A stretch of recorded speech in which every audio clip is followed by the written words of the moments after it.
versus ZEPEDA, and much more when we come right back.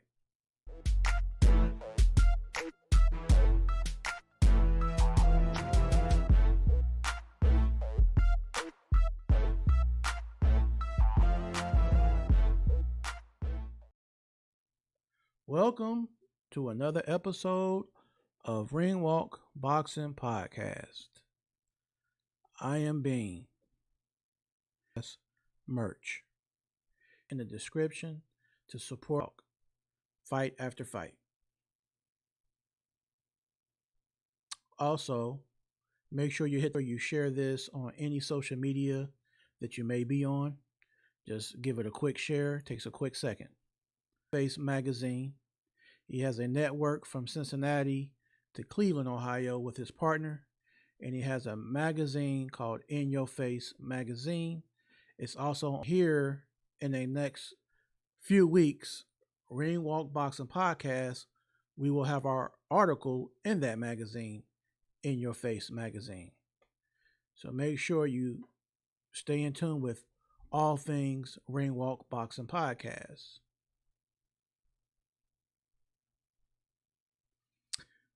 So, hey y'all, hopefully you have, especially to my day ones.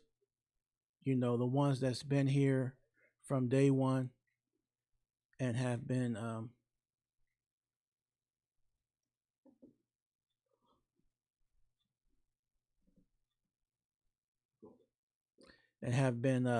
rocking with us like you have is very much appreciated. Appreciate all that you do. And good deeds do not go unnoticed.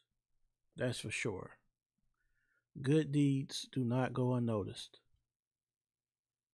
All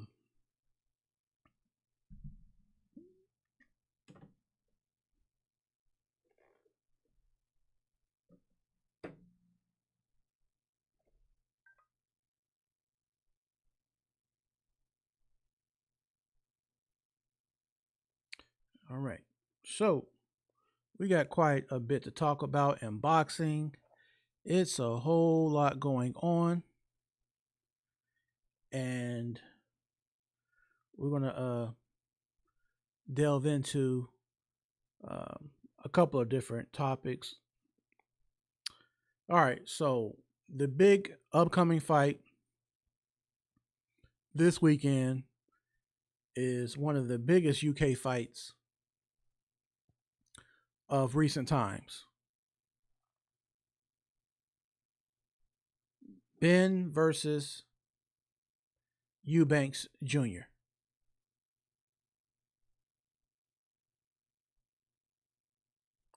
Now, I'm going to talk a little bit about each fighter, and you can also weigh in on your opinions and your predictions. Now, CONOR BENN fought in the past. He fought Chris Algieri. Algieri was a more seasoned fighter than Ben was. However, in this fight, Ben dictated the pace. And in the fourth round, Algieri was caught with a nasty right hand that knocked out Algieri. The right hand of Ben, it was a left and then a follow-up right. And the right was right on the button as Algieri was up against the ropes and he was knocked out clean in the fourth round of their fight. Ben versus Van Herden was a ended up being a 2-round fight, being that Ben knocked out his opponent in the second round in a pretty quick and accurate fashion. Now, Nigel Benn, the father of CONOR Benn, he claims his son CONOR was bullying bigger fighters in sparring, like Skull, the guy that Canelo will be fighting soon. He also claims Bruno Saras, the guy that was known for the upset of Jaime Munguia. He says his son Conor Benn had been bullying the bigger guys in sparring and basically trying to allude to the fact that Eubanks better be very careful in this upcoming fight because Ben is coming hungry, focused, ready, amped. And you can see that energy in both guys. They both look laser focused. And I think this is going to be one of the showdowns of this year of 2025.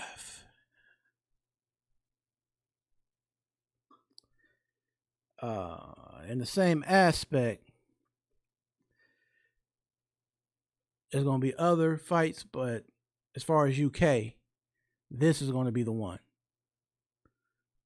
You know, the Shakur Stevenson fight with ZEPEDA will be a good fight as well.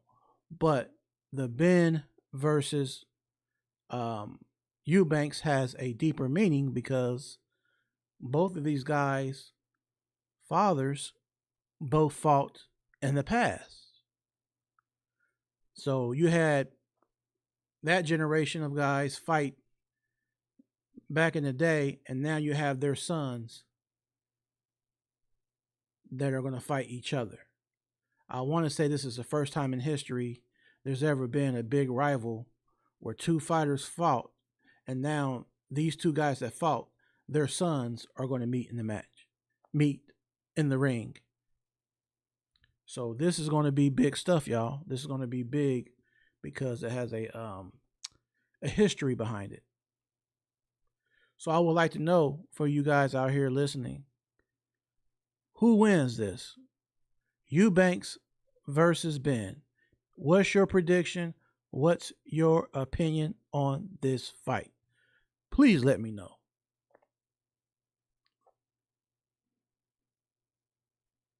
Now, like I said, this fight is going to be an intense fight with Eubanks and Ben. Now we've seen Eubanks fight at a higher level, you know, fighting more names and more notable name opponents or whatnot. Eubanks fought Billy Joe Saunders, who was an opponent that Canelo fought at one point. He had a tight fight that he edged with Billy Joe Saunders. He also fought George Groves. George Groves set the pace and won the fight, but Banks did show a good account of himself. He showed a lot of resilience and a lot of heart, even though he lost. Now, sometimes a loss, although it's a loss, it could be a situation like Holyfield back in the day. He lost against Riddick Bowe, but in that loss, he got so much respect and so many people that were already fans really became like super fans, and those who kind of knew about him really became fans of Holyfield because he showed a warrior's heart in that fight with Riddick Bowe. So sometimes you may lose, but it's how you lose that really matters. And I think that Eubanks losing against Grove was still a good performance by Eubanks Jr. Now Eubanks fought Liam Smith twice. In the first fight, he was caught and knocked out by Liam Smith. But you best believe he ran it back like a true warrior should, and he had a rematch. In the rematch, he got redemption.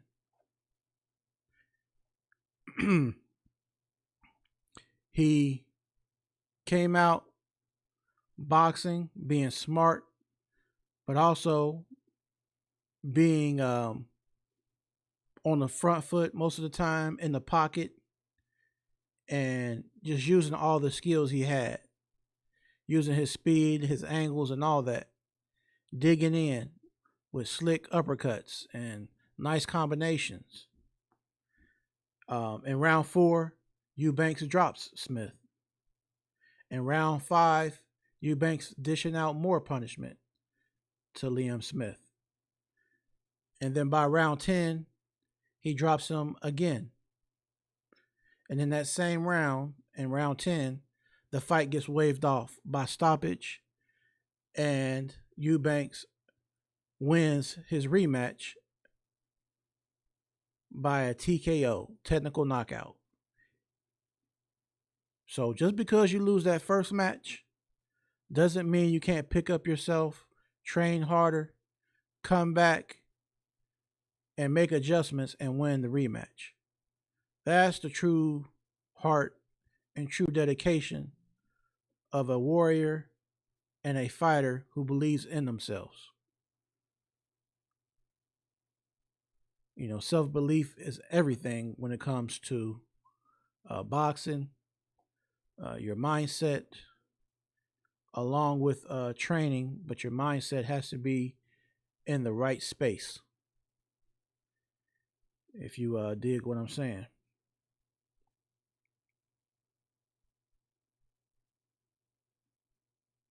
So, shout outs to my guy, Jeff Aldente. What's going on, man? Wayne Evans, I see you, man. What's up, bro? I appreciate you. Cuzzo, down south, what's up? As always, I appreciate you to the highest extent, Cuzzo. My day one, and you're always there to show your unwavering support. And I want to say I appreciate you. And of course, JC, my dog right there. I appreciate my guy, my day one right there for sure. Make sure, as Cuzzo said, hit that thumbs up, y'all. If you're in the chat, hit that thumbs up. So what's up, Wayne, man? So what's going on?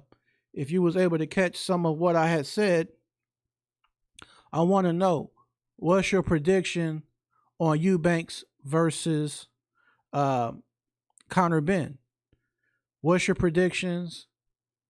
What round? And your opinion on the guy's style? You know, what do you think is going to go? What's going to happen? Go down. Also, we got Shakur Stevenson scheduled to fight ZEPEDA.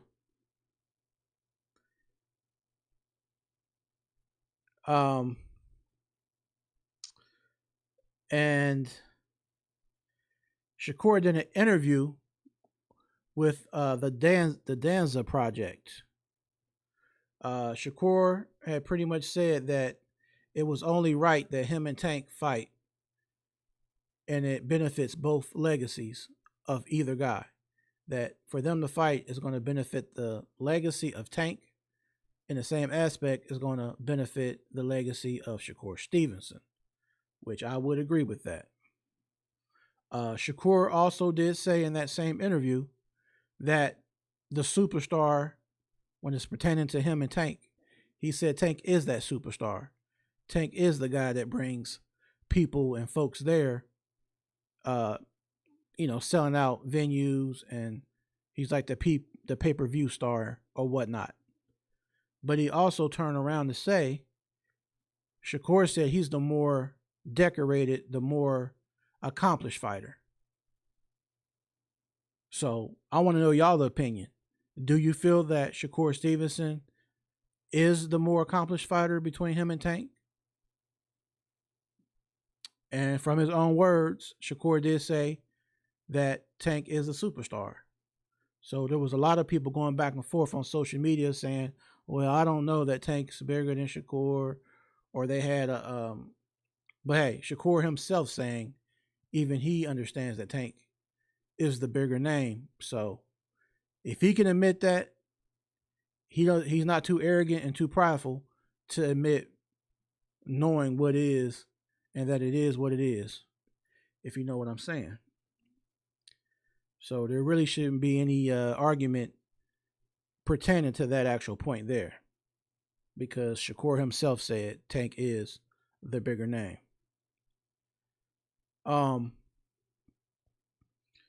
Now, Devin Haney also did a interview. His was with Najee of Cigar Talk. So shout outs to Cigar Talk. Haney was saying how it's been like a year since the Ryan Garcia fight, which was at the time a loss, but then it was reversed, and now it is 0 losses on the record of Devin Haney because of the ostarine. Although a small amount, the ostarine was found in the system of Ryan Garcia, also known as King Rye. Now, Devin Haney was saying how he had matured within this year. He did a lot of praying. He talked about Ramadan because he's a Muslim. He had a baby, and he was saying his one of his famous quotes was, "Allah is always." He said, "Allah is the perfect planner." That's his one of his sayings. He also said he wants to be solidified when it comes to certain opponents. He doesn't want like just any opponent that is maybe a lower tier fighter. Some people might consider a tomato can or whatever. But what he's basically saying is he wants these higher level opponents. He wants to challenge himself. He wants to see where he stands as far as skill and resume. And I can respect people like that. Whether or not you would agree that maybe Haney's not the most powerful boxer. He doesn't have the most power. And he doesn't have sometimes he has a lapse in his defense because he was kind of exploited in the Ryan Garcia fight. Hey, I say, hey, he's going to fight Ramirez. So Ramirez understands that there are some areas that he may struggle at defensively. So it's up for Ramirez to exploit any weaknesses or any kinks in the armor of Devin Haney. Now it's up for Devin Haney to understand where he went wrong with Ryan Garcia and to fix those areas, to iron out the wrinkles there, if you feel what I'm saying. Because Ramirez can be dangerous. And trainer Robert Garcia is saying that he plans for Ramirez to knock out Devin Haney. So, with those strong words and predictions, I think it's in the best interest of Devin Haney to be on his pivot and to dot all his I's and cross all his T's and just make sure, because I know that he's taking it seriously. I know he's training hard, as he said. I know he's dedicated and focused. But he needs to work on a lot of the drills defensively as far as the bad habits he may have. Dropping a certain hand. If you're getting caught with that left, that means you're dropping your right all the time. So he has to keep that right hand up as much as possible to protect his chin or to catch certain shots, because those left hooks from Garcia were very lethal and dangerous. And I feel like Ramirez might try to implement a similar strategy when he does fight Devin the Dream Haney.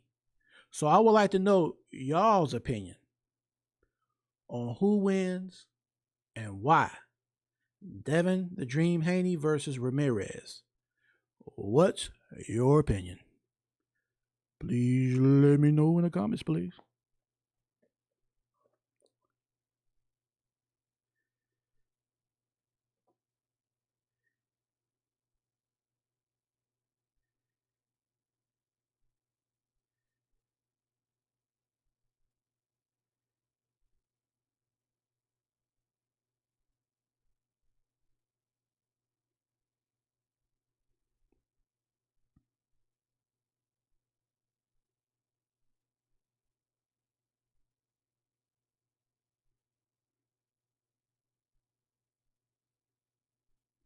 Now, I'm gonna touch a little bit on Eubanks one more time and Conor Ben. So Eubanks has a slicker style, the more slender physique. He's the naturally bigger fighter. Um, a middleweight, and he'll be like the matador though, because I see more aggression from the side of Conor Ben. He's going to come out there somewhat aggressive.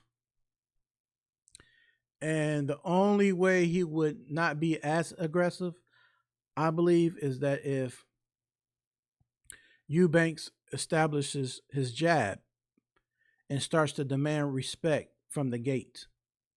He has to have respectable power to where Ben is going to be frustrated or not wanting to catch those jabs coming his way. Because if the power of Eubanks doesn't really disturb uh, Conor Ben as you would think that it would, it's going to be a long night. He's going to keep coming and taking a lot more risk because he's not going to be so concerned about what's coming back at him. So Eubanks must establish respect from the beginning bell, in my opinion. Use that ring, use that ring, use his footwork, use his cleverness, use all the intangibles and attributes that he has in his arsenal.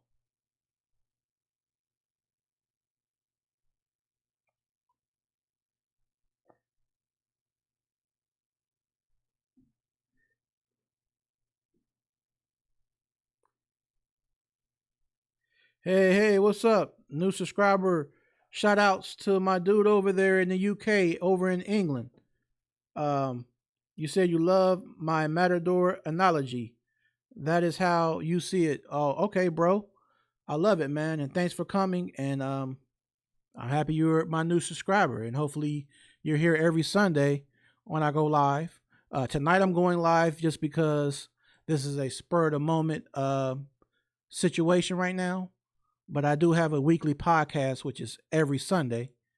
But tonight I'm doing it on a Thursday night because it felt so right.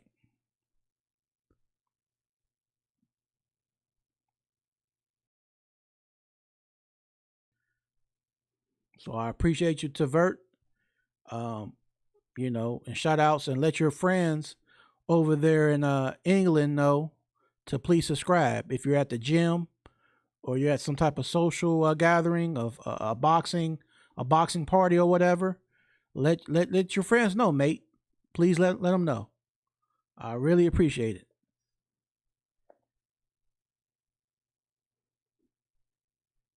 All right. So as far as PBC, one of my favorite PBC fighters is Errol Spence, but we haven't heard a whole lot from Errol Spence. But another fighter in that same stable over here in America, PBC, is Caleb Plant.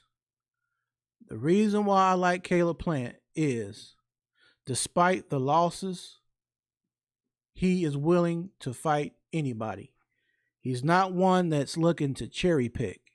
He's a lot like, not style wise, but mentality wise, he's a lot like Sean Porter. These guys are fighting everybody that is put in front of them, and they're willing to take on the bigger names. For the longest time, Plant has been wanting to fight Charlo. He brought his name up again in a recent interview on Fight Hype. Plant will soon be fighting Armando Resendez. He said after this fight, he would hope to fight Charlo. So I would like to know, should that fight come to fruition with Charlo and Caleb Plant, what would be your predictions? Please let me know in the chat. Thank you very much.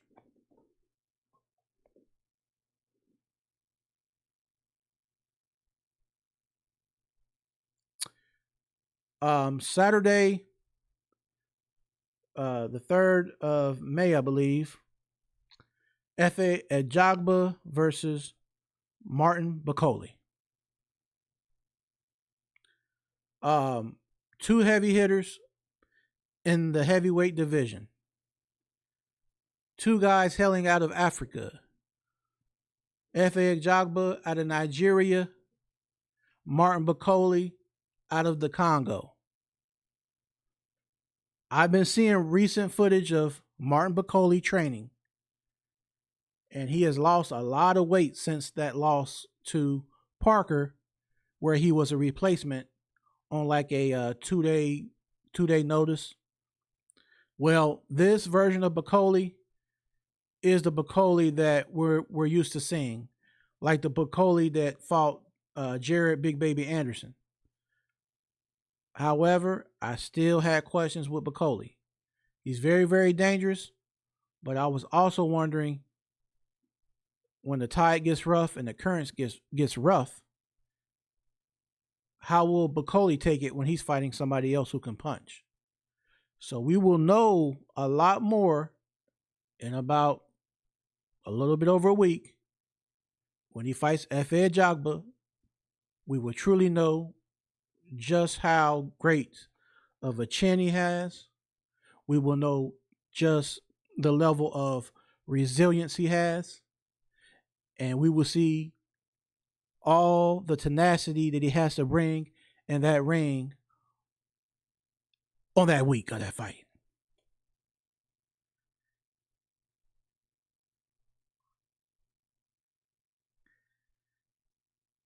So I would like to know, to all my peoples in the chat, Efe Ajagba versus Martin Bakole. What is your prediction?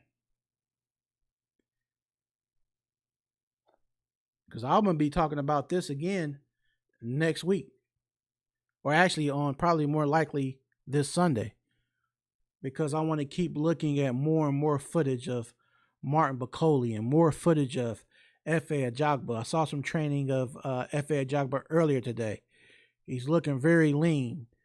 And he has a good jab. He throws good combinations. To me, he's the harder puncher of the two. But I feel like Martin Bakole just comes with more pressure. And he keeps coming in and he breaks down his opponents. Similar to how Joe Joyce was breaking people down. But of course, Joe Joyce has slow hands, whereas Bakole has more volume and faster hands than Joe Joyce. But I feel like in this fight, Efe Ajagba versus Martin Bakole, both guys' chins will be tested in that ring. And I do not feel like that fight is going to see the final bell. But I would like to know your opinion. Here at Ringwalk Boxing Podcast, your opinion matters. So, let me know your predictions in the chat.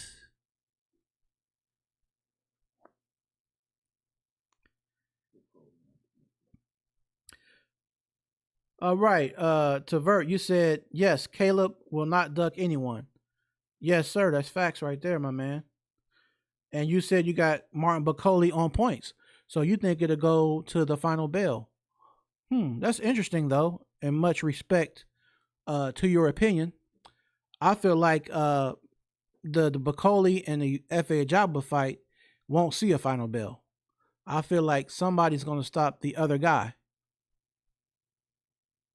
So that's what makes it interesting, because we all see a different outcome, and that's what's cool about boxing. Everybody's perspective's a little bit different. Jeff Al Dente, you said definitely. So tell me, Jeff Al Dente, what's your opinion? Efe Ajagba versus Martin Bakole. Also, Jeff Al Dente, What is your prediction for ZEPEDA versus Shakur Stevenson? What's your prediction for Ramirez versus Devin the Dream Haney?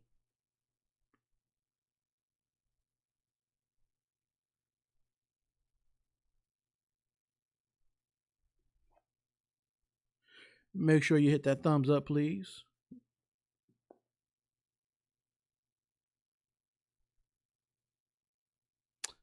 Also, I seen some training footage of Tefime the Takeover Lopez. Looking very focused, looking like he's ready for a showdown for sure. He's definitely a showman when it comes to boxing. Tefime is going to bring the entertainment aspect to boxing. You know, there's been a couple of showmen. Adrian Broner was a showman in his own right. Prince Nassim, a showman. Muhammad Ali in his era and back in the day was a showman for sure. Well, now in this era we have Tefime Lopez, and then we also have Ben Whitaker. These are the two showmen boxers of this era. They're going to do something far left in their ring walk when they come in that ring. I think one time we saw Tefime have like a circus act almost as he was coming in into the ring. It was like a circus act. It was just something so big and something so different. He's like a larger than life personality type of guy. That's his type of energy. But anyways, he'll be fighting Barbosa. So Barbosa is a straightforward type of cat. Like he has that toughness about him and that edge about himself. He doesn't he's very serious. He's not really playful. Like Tefime might crack jokes and like I said, he's gonna be a showman. But Barbosa is more of the hey, I'm coming in there for you and I don't get paid for overtime. So if I could stop this fight before the last bell rings, I'm coming for you, and I'm trying to get you up out of there. I look forward to this fight because I'm looking to see a Tefime Lopez at the highest level. Like that'll be like remnants of the past to see if he can, if he can fight at the highest level, like we saw him when he fought Lomachenko. So let me know, Lopez versus Ramirez. Not Ramirez, I'm sorry. Tefime Lopez versus Barboza. What your prediction is? Barboza versus Lopez.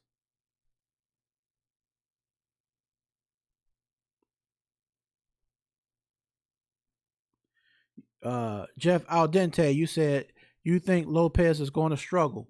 So why do you think this? What do you think Barbosa has, or what do you think that Lopez may not be able to do to why he might struggle?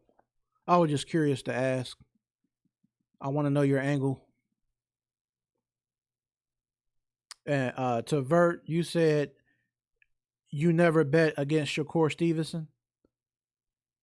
You also say to Vert, think there will be a knockdown like Fury versus Wilder fights, but think it may go the distance. Okay, yeah, that's cool.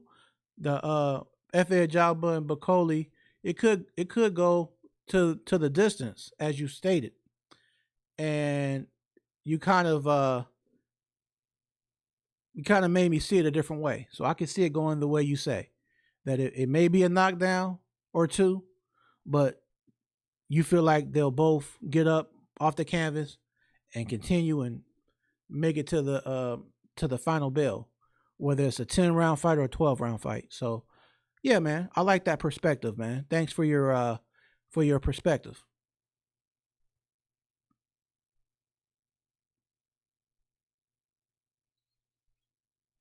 Yeah, the Shakur Stevenson and ZEPEDA Tavert. It's gonna be good, man. It's gonna be a good one.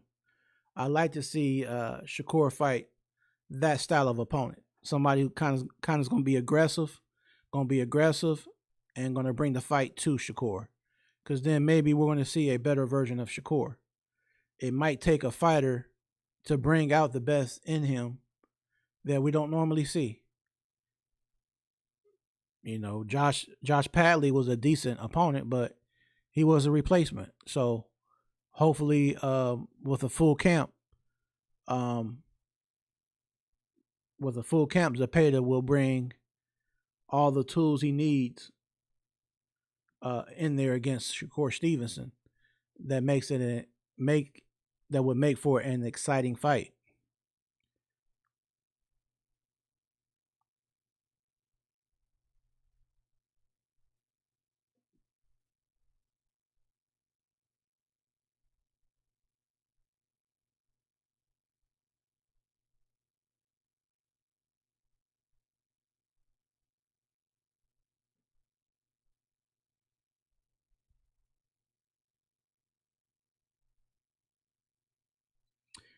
Jeff Aldente, you said, I think Barboza is inside T.O.'s head.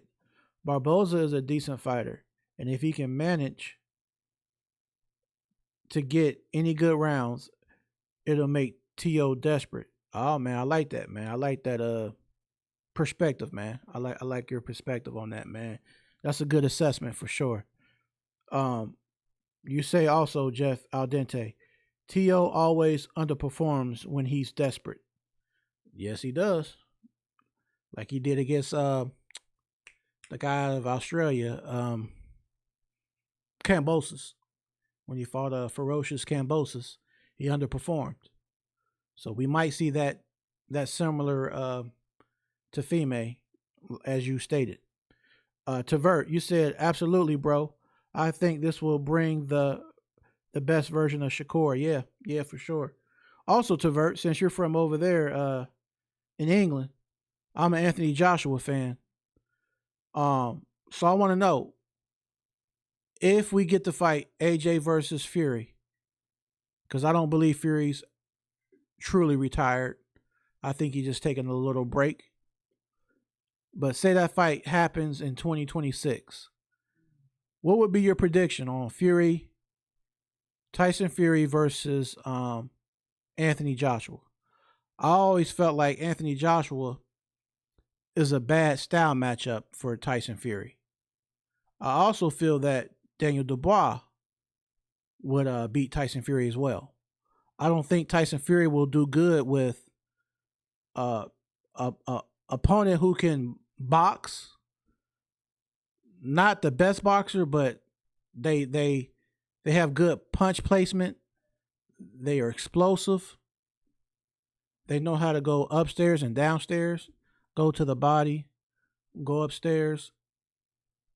And I think that a calculated pressure from AJ or Dubois is too much for Tyson Fury. You know, Tyson Fury, yeah, Wilder could hit, but after Wilder would drop Fury, it would take him a long time to reload. It's like he has to load up again to land another power shot or whatever. Fury's never fought opponents with power that throw in combinations. They're normally a plotter like Chisora.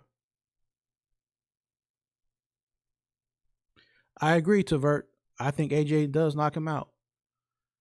So we do agree on that aspect there. You said, Tavert, you also think Ben will KO EUBANK.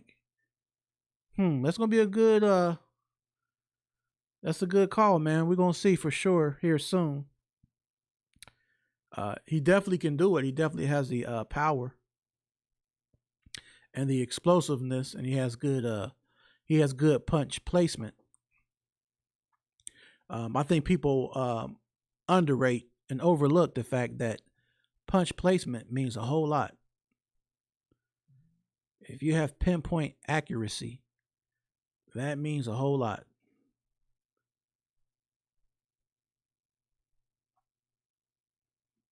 Also, let's talk about this too. Um,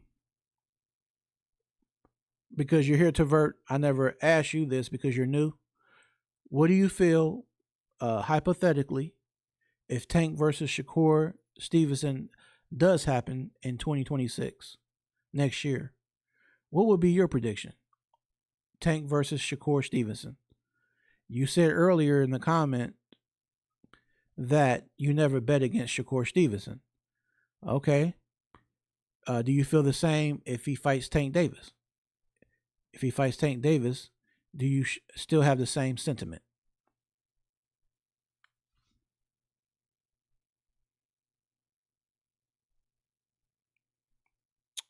I also want to ask you this, Tavert and Jeff Aldente. Let's talk about Dubois and Usyk. They're trying to put together Dubois versus Alexander Usyk in the rematch.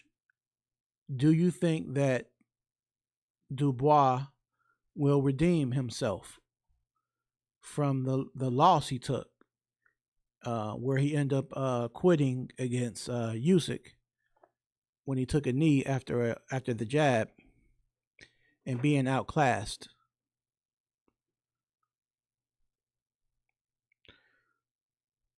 Also, to Vert, I would like to know your opinion in the first fight, Dubois versus Usyk. Do you feel that that was a low blow?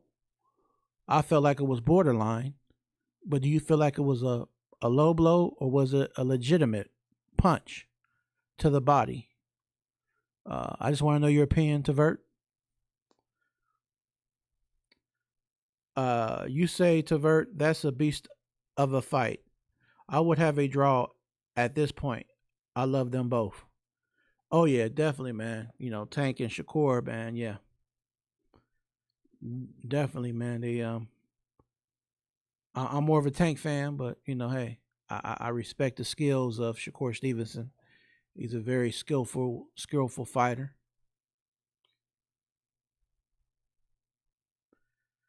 And also, man, since we spoke about Usyk and Dubois rematch, it's only right to bring up Joseph Parker because he kind of lays in the balance of all this. You know, he's that guy sitting there, kind of biting his nails, wondering like, am I gonna get my shot? When is my time? He's been winning all these rough fights with Zilly Zhang, Deontay Wilder, and when it's time for Parker to fight Daniel Dubois, Daniel Dubois allegedly has an ear infection, according to his camp and according to Don Charles, his trainer. It was a legitimate ear infection, so that stopped the fight from happening. So if Joseph Parker gets the winner of Dubois versus Usyk, I would like to know your prediction, just hypothetically. For instance, if Dubois won and he has to fight Joseph Parker, does Joseph Parker beat Dubois, or does Dubois beat Joseph Parker? Or if Usyk won and he has to fight Joseph Parker, does Parker beat Usyk, or does Usyk beat Joseph Parker? I just want to talk about all these different matchups, and I want to know your predictions, please.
And like I said, once again, y'all, make sure you check out. You'll see it right here next to me, In Your Face magazine.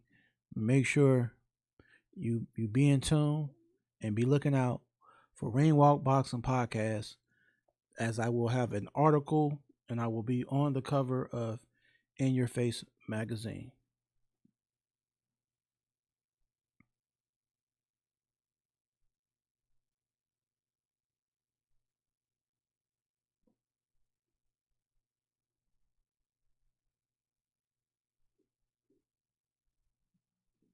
And just let me reiterate too, to Vert. We do have Ring Walk Boxing Podcast merch. There's a link below in the description area.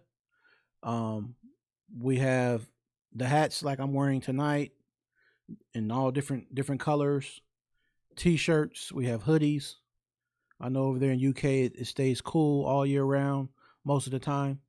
So we have you know different merch and apparel you can wear, and it is international, so they will deliver all around the world.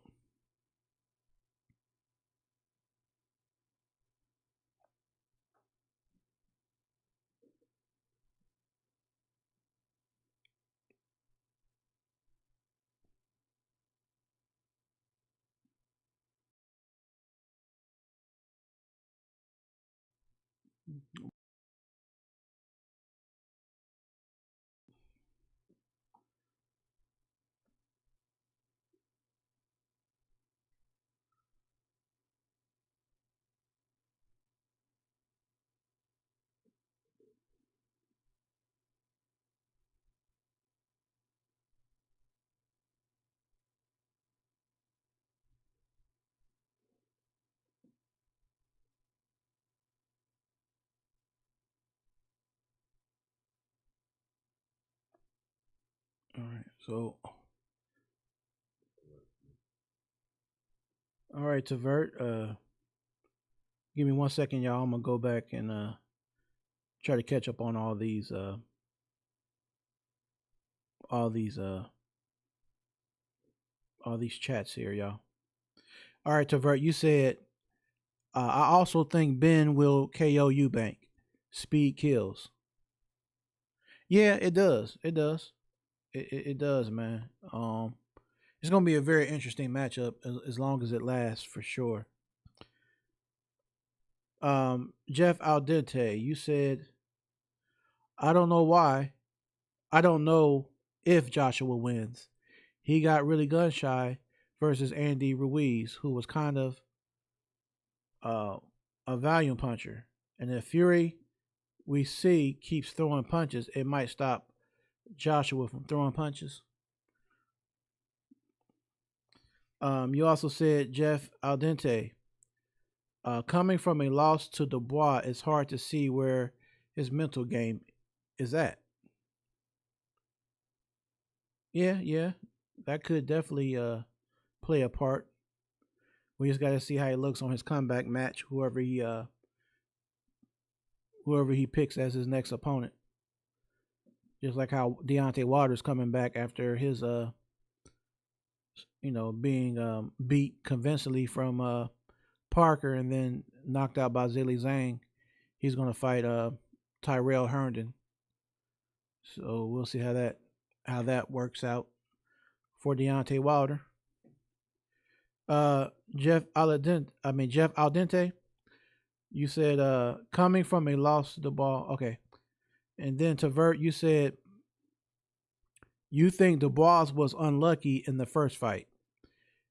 You said you felt the punch was on the belt limit. I think Dubois could win a rematch. Man, that would be deep, man. If he can beat Usyk, that's going to make the heavyweight division go bananas. That there's somebody like Dubois that people doubted, people wondered about his mindset. For him to beat Usyk would be like just crazy. It would change the whole landscape of the heavyweight division and the trajectory of it, man. Because people feel like Usyk, people kind of feel like he's somewhat untouchable, but I feel like every fighter has some type of flaw on some level. Even as great as Usyk is, I feel like at any given time or the right moment in boxing, things can happen, especially in heavyweight boxing, where you're fighting guys 250 pounds and guys who have power that can turn you off like a light switch in a snap of a finger. You know what I'm saying? Jeff Al Dente, you said same. Dubois should have won that one. You felt like he won that by stoppage with a body shot that was considered a low blow. Jeff Al Dente, you said, wait, what did you say about the magazine, Gene? You're participating.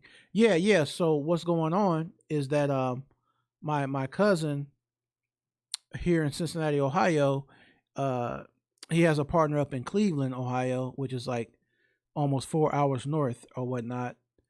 And they have a magazine, and he was talking about it on social media, and he kind of asked me if I wanted to do an article in the magazine. I'm like, sure, you know.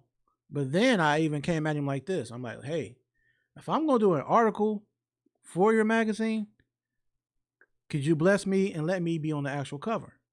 And he was like, sure, you know. So it all kind of came about, man. And if you look up there on the screen right there where it says in your face, go on FB and you'll see it. You'll see it where you can hit the follow and like and just trend or whatever. It'll be trending. And you'll be looking out. You can look out for me very soon on In Your Face magazine. Tavert, you said, with all this said, Moses Ntuma is going to be the biggest star of the UK. He is on a massive upwards trajectory.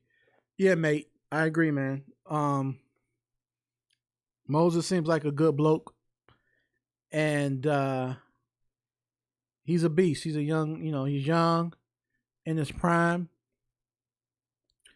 He's gonna shake up the heavyweight division for sure. Most likely. Now, I will say this: we've all seen what Moses can dish out. Like any guy who can punch, he's stopping guys within the distance. I guess my question is, I would like to see him fight somebody like an Andy Ruiz, somebody who's never been stopped, who's never been knocked out, and every time he gets dropped, he gets back up to his feet. I think Andy Ruiz would be a good measuring stick to see how good Moses Ntuma really is, because he's gonna make him pull him into the trenches and make him show his resilience and everything that's invested in him. How good of a chin he has as well. Does he get frustrated when he gets a lot of punches coming at him? Because Ruiz is going to keep throwing them punches. Or even a step-up fight like I think Charles Martin was a good step-up fight for him. I know Moses Ntuma in the interview said, who is Charles Martin? Kind of like in a sarcastic, like who is this guy, basically. But I think Charles Martin's a good prospect for him. It's a step-up opponent for him. And Charles Martin said he didn't have a full camp. I think when he fought, when he lost against Big Baby Anderson. So he said if he fights Moses Ntuma, he's going to be there with a full camp and fully well aware of what Moses Ntuma can do. I'm trying to think who else would be a good match for him. I mean, Pulev is kind of older. Kubrat Pulev, I think he's like 40, 41. Maybe even Zhilei Zhang, even though he's older. He's a southpaw fighter with a lot of power. Maybe put Moses Ntuma in there versus Zhilei Zhang.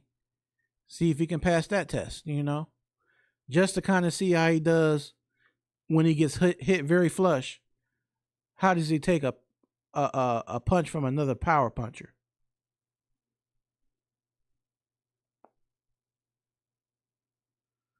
Okay, Tavert, I appreciate it, brother. I really do, mate. Jeff Aldente, you said I can't wait to see what they got in store for Moses. Yeah, for sure, man. He's the next up and coming guy, man. And Jeff Aldente, you said Zilly Zhang is a good one. Yeah, that'd be a good one for Moses and Tuma.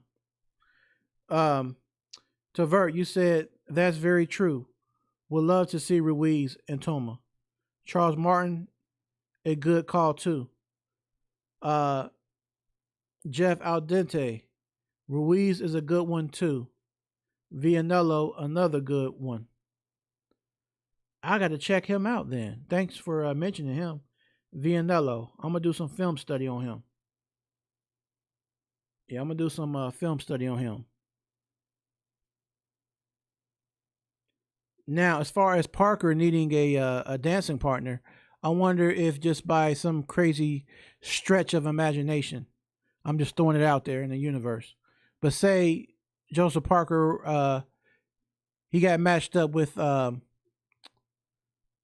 Kabiel. Ajit Kabiel, he's been a issue for a lot of guys. He just stopped Zilly Zhang with a body shot, and then he stopped the other big guy, Magmadov, with a body shot. Ajit Kabiel seems to be a problem in the heavyweight division right now. What do you feel about him, Tavert? Ajit Kabiel. Same question. Jeff Aldente, Ajit Kabiel. How do you rate him? You say Jeff Aldente. Okay, I already read that one, so I'll wait for these other ones to load up.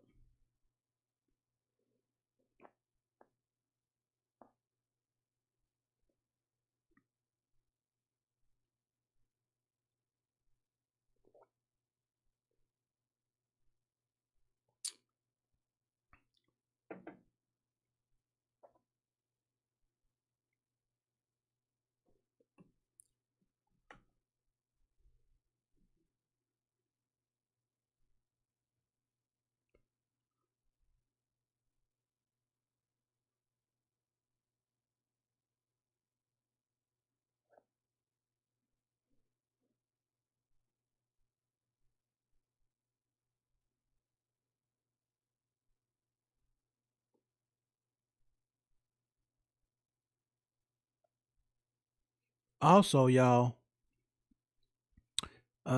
especially for my new subscribers like Tavert or anybody who's just subscribing to Ringwalk Boxing Podcast, I have like roughly 102 videos. That's including live videos, what you consider quote unquote videos. Then you got your live stream videos and shorts and all that. So make sure you go back to the beginning and look at some of my old stuff because you may have not saw it because you're new now. But I have a lot of good vintage stuff from the first time I started back in 2023. You know, about Devin Haney and Kimbosas and all those fights and stuff like that. And I have a couple of featured people on here too.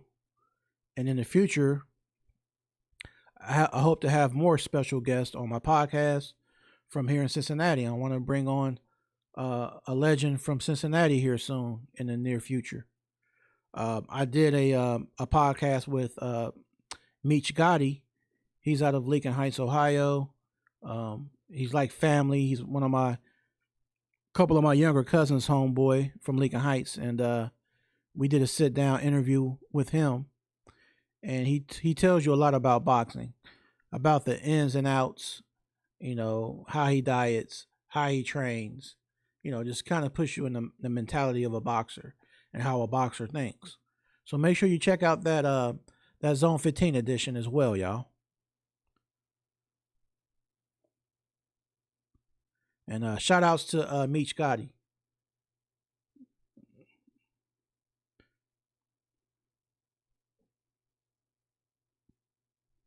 Shout outs to Uncle Tim too.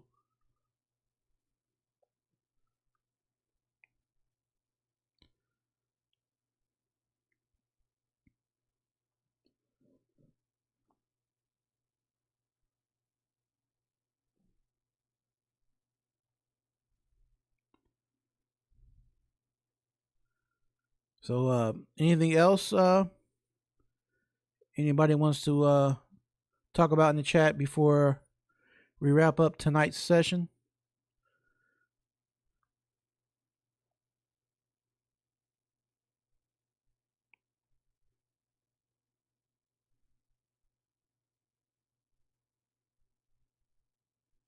You know,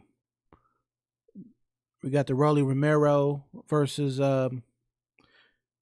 Ryan Garcia. You know, that's going to be coming up. But I feel like Rolly has a puncher's chance. Rolly has had a puncher's chance against all the opponents he's ever faced. But so far, when he steps up in opposition, like a Tank Davis or a Pitbull Cruz, he falls short. So I think even with Ryan Garcia, it's going to be a matter of a more seasoned fighter like Ryan Garcia, who's done more, who's seen more. I feel like Garcia is going to most likely knock out. He's going to knock out or stop Rolly Romero. But like I said, Rolly Romero does have a puncher's chance. If he can land a flush shot on Ryan Garcia, he could drop him. He could knock him out. But that's a big if you ask me. All right, so you say Jeff Al Dente, Caballero versus Parker is a good fight. A lot of these fights I think are good for the up and comers. Parker, I think, deserves a fight more than Usyk right now. He's already proven himself. Absolutely, man. And you know, it's just one of them things, man. It seems like when it comes to boxing, sometimes you know how boxing is, man. It ain't always fair, and sometimes it's about the timing. Sometimes it's about who you are or what you possess. You know what I'm saying? But unfortunately, although Parker is deserving of a fight, who has the belts right now? Usyk has all but I think one belt, and Dubois has that belt. So it's pretty much a situation where they're going to fight for undisputed for all the belts. So unfortunately, the undisputed is going to take precedence over everything else. It trumps everything else. So I guess the way to look at it, though, Joseph Parker gets the winner of Usyk versus Dubois. I think it's only right and it's only fair. You said to Vert, you think Caballero wins. He is on a good win streak right now. Very much so, man. And shout outs to Ajit Caballero. You know, he's one of those guys like a dark horse in the heavyweight division of boxing. And even AJ gave him a lot of praise because I think AJ sparred him before. So Ajit Caballero is definitely a guy. You don't sleep on him, and he works the body very, very good. You said Dubois has it. Jeff Al Dente. I think so. If I'm not mistaken, I think Dubois does have a belt, I believe. I can Google just to make sure though. Let's see.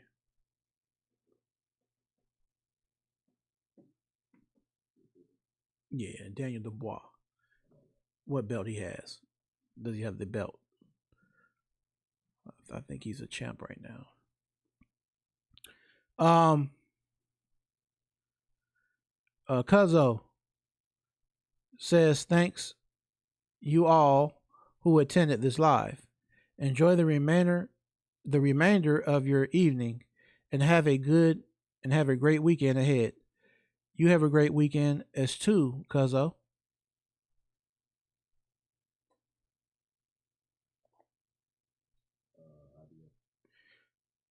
IBF champ. Okay, so when Jeff, just to answer that question, when Dubois beat Philip Herkovic, he became the IBF champ. So he has the IBF belt.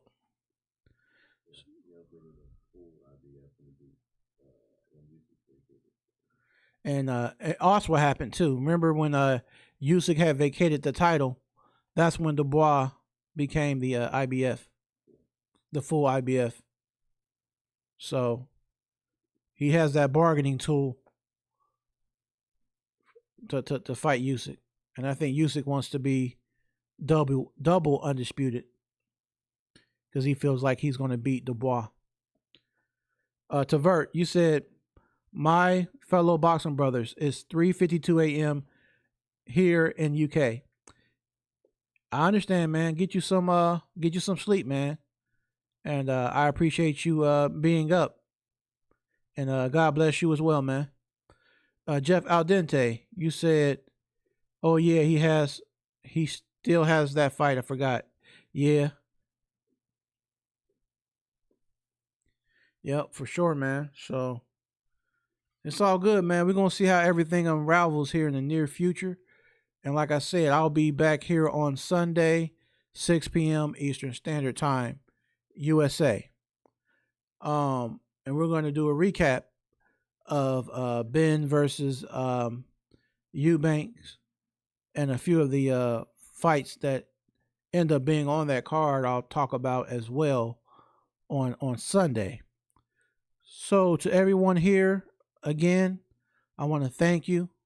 Be safe, and we'll definitely be back here and meet up on Sunday at 6 p.m. Eastern Standard Time in the USA at Ringwalk Boxing Podcast. So as always, be safe, and I will holler at you soon. Peace, and I will catch you on the next round.